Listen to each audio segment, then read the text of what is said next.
Hey guys, this is Trenchy back again bringing you another video. This time we are doing another 20 for 2020 top 20 werewolf films brought to you by Horrific Nightmares JM, aka Jason, and the Horror Man Joe.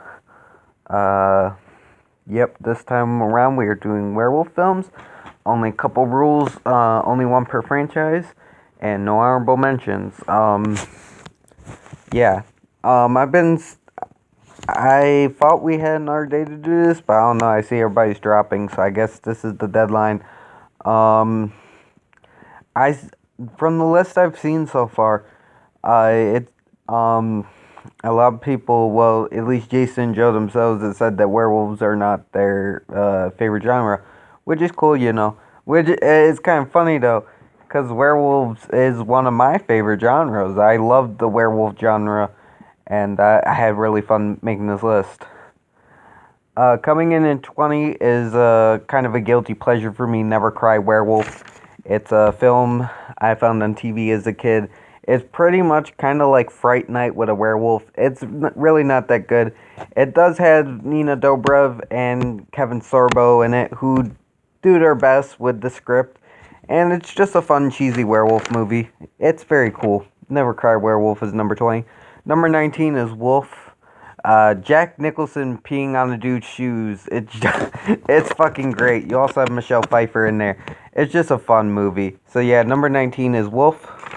Number 18 is a cheesy movie from the 70s, Werewolves on Wheels. Werewolf Biker.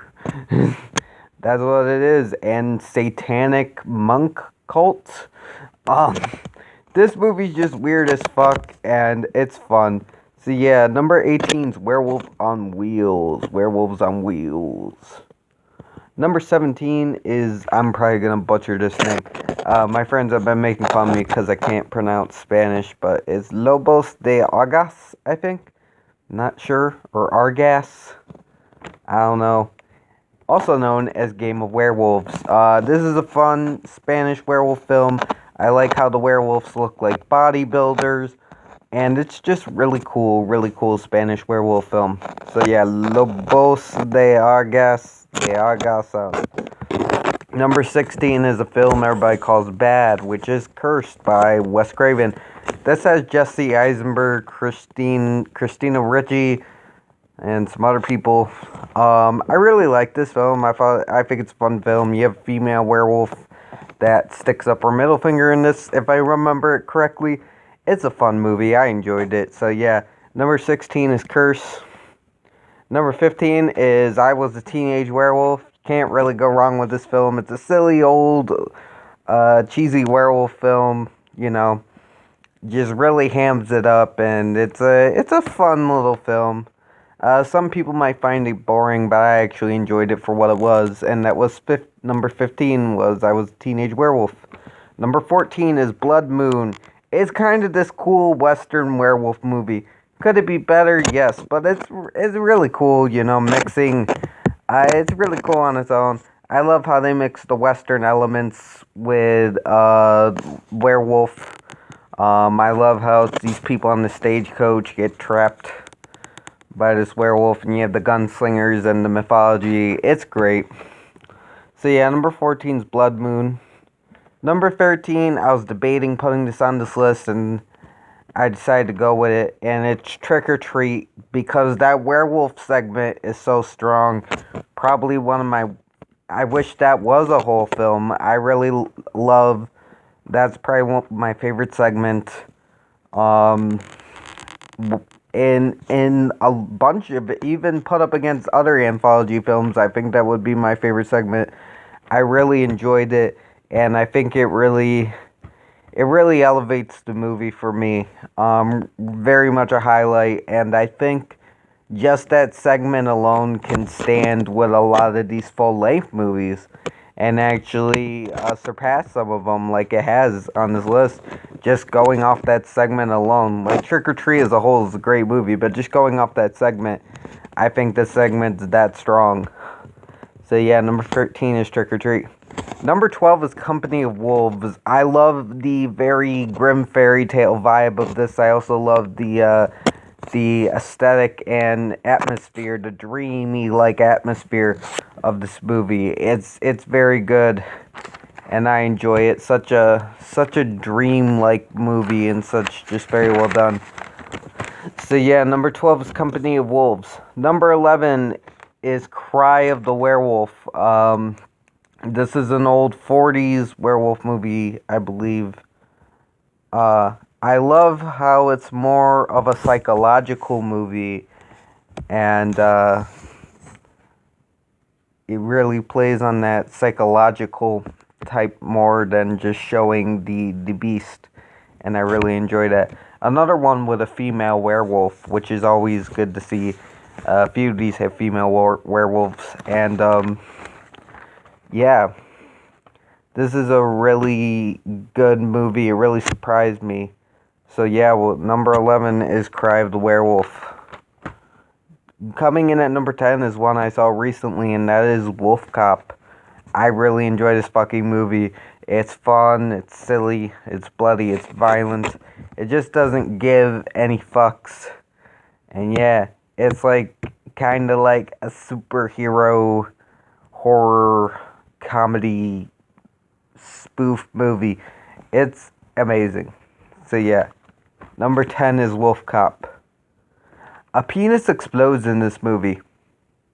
A penis grows really big and spurts out blood, and it explodes. Well, I don't remember if it fully explodes, but yeah, there's something along the lines of that happens. Number 9 is Bad Moon. Now, I once told someone that this probably wouldn't make my top 10 list, and it turns out it has. Surprisingly, I didn't think it would be here, but rewatching Bad Moon is really damn good. I really like the dog. I think he stands up there. For the dog stands up there with some of the greatest dogs from horror films, including my man Beast from Hills of Eyes, who is another really badass dog. 4 is really cool. He really takes it to the werewolf. The werewolf has a really sad kind of thing with him too, cause he's the main family's uncle. He didn't ask to be this way. Shit just happened. And yeah, it's a really good movie. So yeah, 9 is Bad Moon. Number 8 is The Howling. Can't really go wrong with Joe Dante, and Dee Wallace. I believe Dee Wallace is in this. I really love the ending transformation scene. I love the idea of like this little group of vampires, this like cult of vampires. I mean, not vampires, werewolves, cult of werewolves. What the fuck? This is not a vampire list, Trenchy. This is a werewolf list. How dare you disgrace your favorite monster by bringing up those sparkling bastards? How dare you?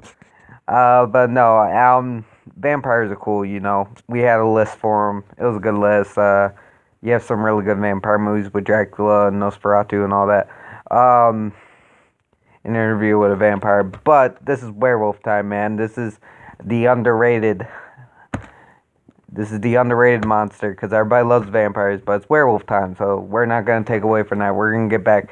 The Howling's fucking awesome, man. Joe Dante did a really good job with this. It's a really good movie. So yeah, 8 is The Howling. Number 7 is Dog Soldiers. Another great movie. I love how it's like The Predator. It's like how Predator took it with like these really badass action hero dudes being hunted down by a monster. Well, this took regular humans, like, they're still military, but they're like, you know, they're still regular chaps, you know, they're not super soldiers or anything, and putting them up against these werewolves. I love how the werewolves were played by dancers that made them more graceful, and I really like the design of the werewolf in this film as well. It's really good. So yeah, number 7 is Dog Soldiers. Number 6 is Late Phases, another one I've seen recently. I really enjoyed this movie. This movie reminds me of like Gran Torino meets werewolves. Our main character very much reminds me of Walt from Gran Torino, which is one of my favorite movies. I really enjoy it. The werewolves are cool. They look a little weird, but I've seen weirder looking werewolves, and this was very well done. Again, another good one. I love how our protagonist is blind, and it's just a great movie. Yeah, number 6 is Late Phases. Number 5 is An American Werewolf in London. I know, pretty low. This is a lot of people's favorites. I really enjoyed this film, and it mixes comedy with horror very well. The transformation scene is boss, probably one of the best put to screen. Not my favorite, but I do agree that's probably one of the best put to screen. Um, and I love Jack. I love the ghost dude. He's cool as fuck, and I love how he keeps getting more grotesque as the film goes on. So yeah, number 5 is American Werewolf in London. Number 4 is Lon Chaney Jr.'s The Wolfman. I love how psychological this is. This is a very psychological movie. I love the look of the Wolfman. I love how our character is tragic, and we feel bad for him, and we don't want him to see him get hurt, but he's also a beast at the same time, and we just pity this man. It's got the gypsy fortune teller, which is very iconic. This is just a great movie. So yeah, number 4 is The Wolfman. Number 3 is When the Moon is Full, the Beast Must Die. This has the legendary Peter Cushing in it, which I haven't seen too many films of his, but I know everybody loves that man. It's like Clue with a werewolf. I really enjoy this movie. I've loved this movie ever since I was a kid. And I really had to track it down. I really had to use Google to find it again, and I love this movie. It's just very well done. I know it's like a black exploitation. I don't really see it as that, but yeah. Number 3 is When the Moon is Full, the Beast Must Die. Number 2 is Silver Bullet. I love Silver Bullet. I love the relationship between the brother and sister in this film. You have drunk Gary Busey running around.